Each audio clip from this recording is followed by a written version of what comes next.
रुक्मिणी ने भगवान से एक बात कही है कि कन्हैया, जब किसी भाई की बहन की बेइज्जती होती है ना, तो बहन की बेइज्जती कम और भाई की ज्यादा होती है।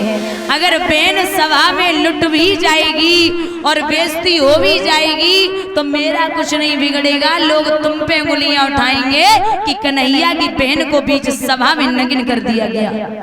हम तो नगिन पैदा हुए थे और नगिन हो भी जाएंगे तो मेरा कुछ नहीं बिगड़ेगा, लेकिन आपका नाम लोग भक्त वत्सल मिटा देंगे, इतना याद रखना। और ये कन्हैया, आप आज मैं एक साड़ी को बढ़ाने के लिए बोल रही हूं, लेकिन उस दिन की याद करो जिस दिन आपकी जरा सी उंगली कटी थी और आपकी 1000 पटरानियां कपड़ा और पट्टी लेने के लिए भागी थी, लेकिन कन्हैया मैंने अपनी नई साड़ी को फाड़ करके आपकी उंगली में बांध दिया था। उस साड़ी का बदला तो आपको देना पड़ेगा। और रोई की मैया द्रौपदी ने एक बात कही है कि गोविंद आप नहीं जानते, द्रौपदी ऐसी ऐसी रोई और मोहन बचाई ले मेरी लाज।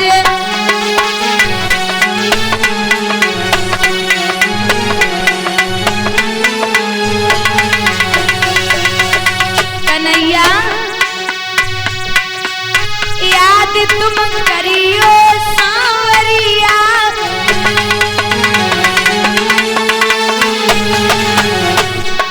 कटी थी जब बात न आंगुरिया,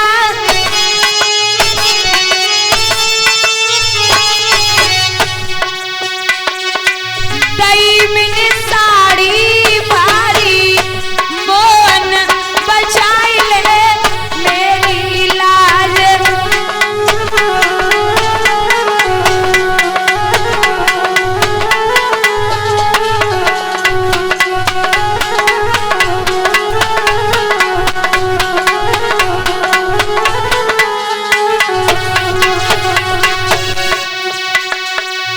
मैया ऐसी ऐसी रोई मोहन बचाई ले मेरी लाज।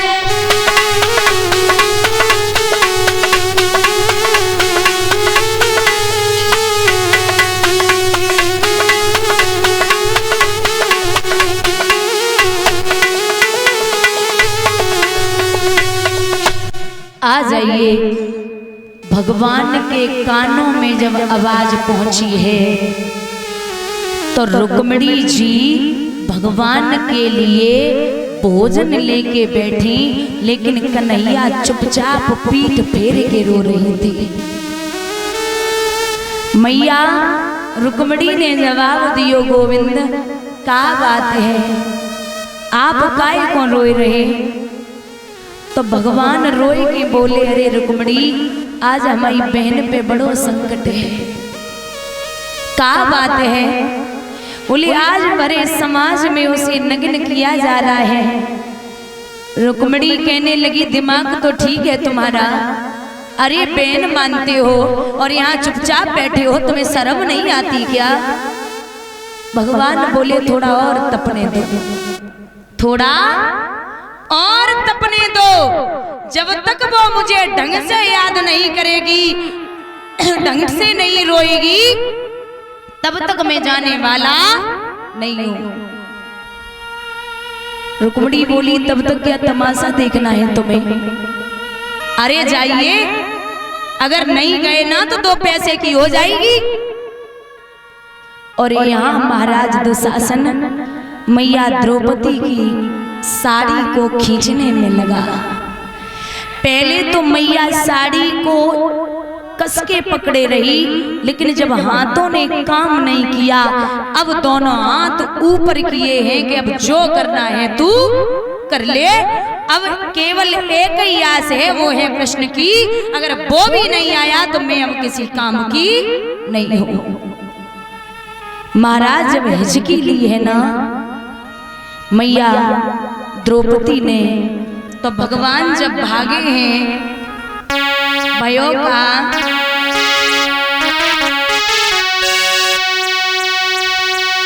सवरिया नंगे पाँव नोंदाए कन्हैया, नंगे पाँव नोंदाए।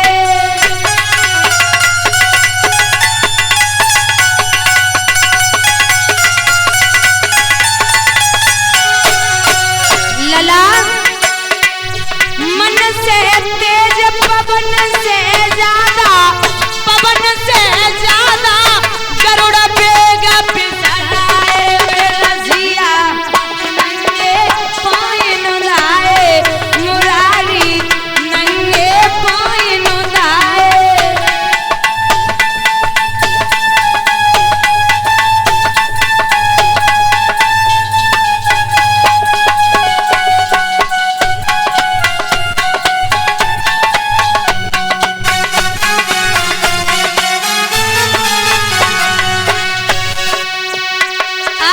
हस्तिनापुर की बड़ी सभा में, बड़ी सभा में आए के चीर बढ़ाए कन्हैया, नंगे पाँव नोंदाए।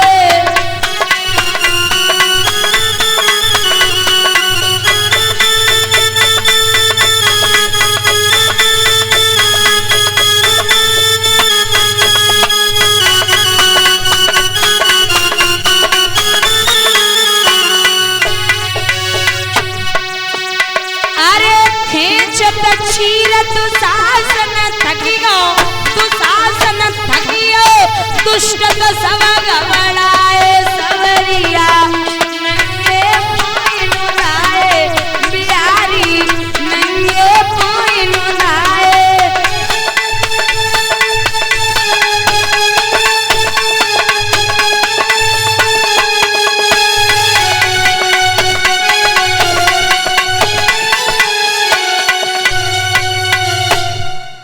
आज भैया भगवान ने जब साड़ी को बढ़ाया है, समझ गए पांडव कि आज फिर गोविंद ने मेरा साथ दे दिया, क्योंकि भगवान कभी धर्म के विरुद्ध नहीं गए।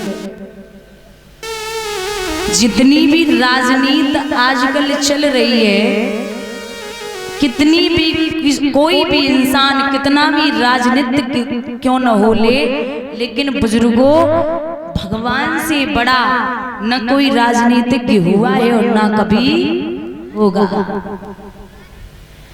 ऐसी राजनीति भगवान खेलते थे, जिधर को हो जाते थे ना उधर का पासा पलट जाता था। पांडव कभी धर्म के विरुद्ध गए ही नहीं। कौरवों में और पांडवों में भयंकर युद्ध हुआ।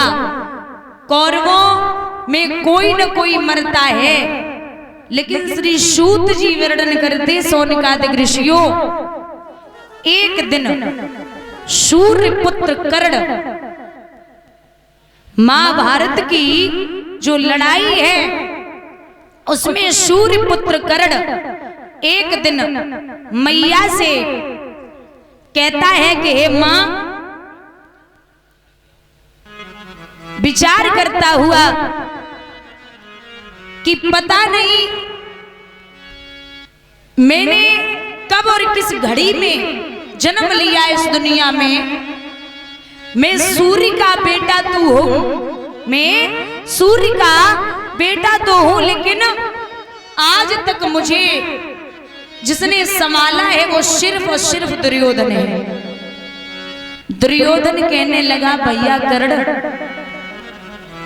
हमने और आपने एक साथ अपनो जीवन यापन करो है, लेकिन हमारी आपसे गुजारिश है।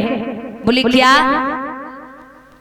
बोले कौरवों में कोई न कोई रोज मारा जा रहा है, लेकिन मैं विचार कर रहा हूं कि पांडवों का बाल भी बांका नहीं हो रहा। तो कर्ण हंस के जवाब देता है कि भैया दुर्योधन, एक बात सुनो, अगर पांडवन में कोई नाय मारो जा रहे हो तो एक ही कारण है, वो है भगवान। भगवान जैसा रथवान अब कोई नहीं है, और जब तक भगवान अर्जुन के साथ में है तब तक उनका कुछ बिगड़ने वाला नहीं है। लेकिन कर्ण ने दुर्योधन से एक बात कही है कि हे भैया दुर्योधन, एक बात सुनो, अगर हमें रथवान कृष्ण जैसा मिल जाए तो मैं इस युद्ध में कल अर्जुन को मार सकता हूं। क्या बोला है वो कर्ण? आरे पारथ के रथवान रे के बेहे कृष्ण मुरारी,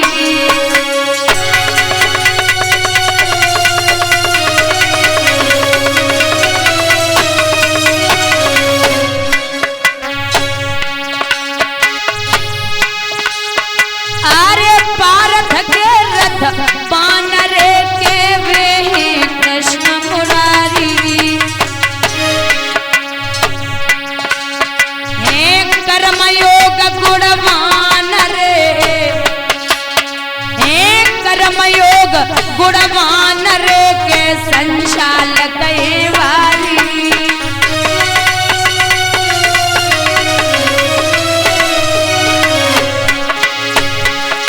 महाराज मिटे दुश्मन को नाम निशान, और जो हमको मिल जाए के रथ में ऐसो कृष्ण समान। भैया सुनी कर्ण की बात के मामा सल्ले को बुलवाओ, दादा सुनी कर्ण की बात के मामा सल्ले को बुलवाओ।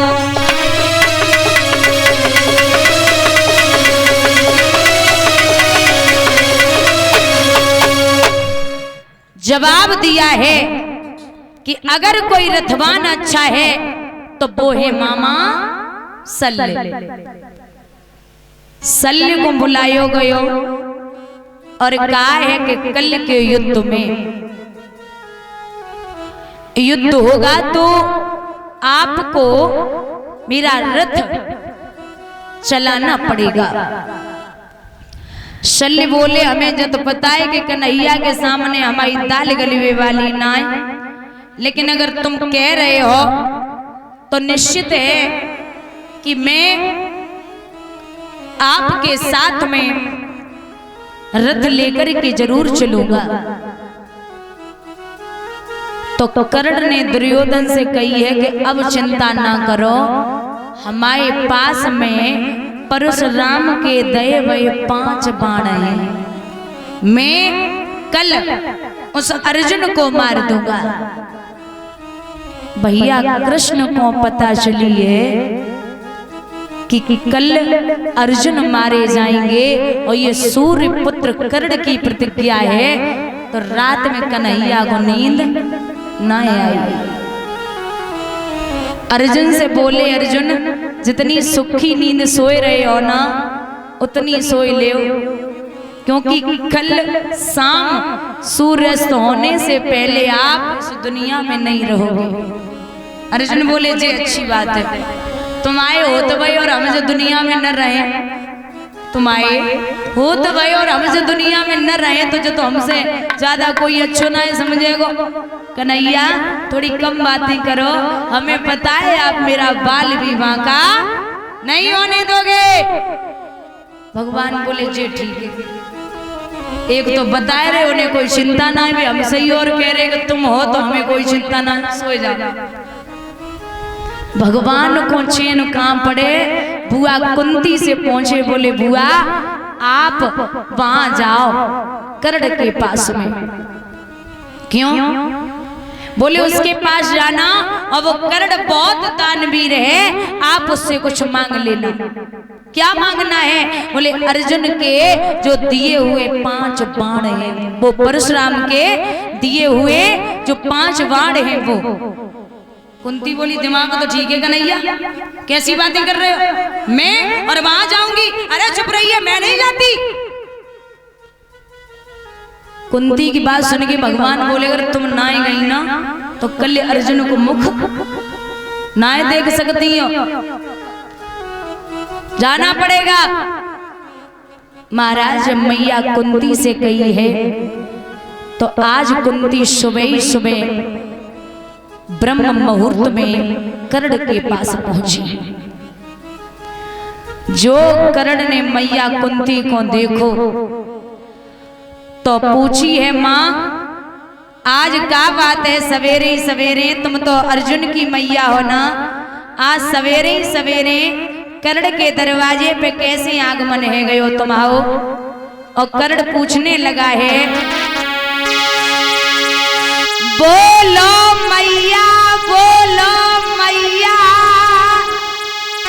और किस कारण दुख उठाया है, क्या चिंता तुमको व्यापी रही, कैसो चेहरा को मिलाया है।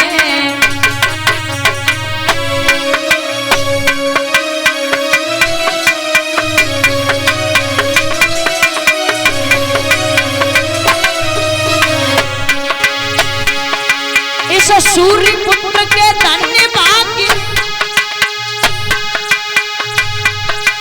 और दिल मेरा हर्षाया है,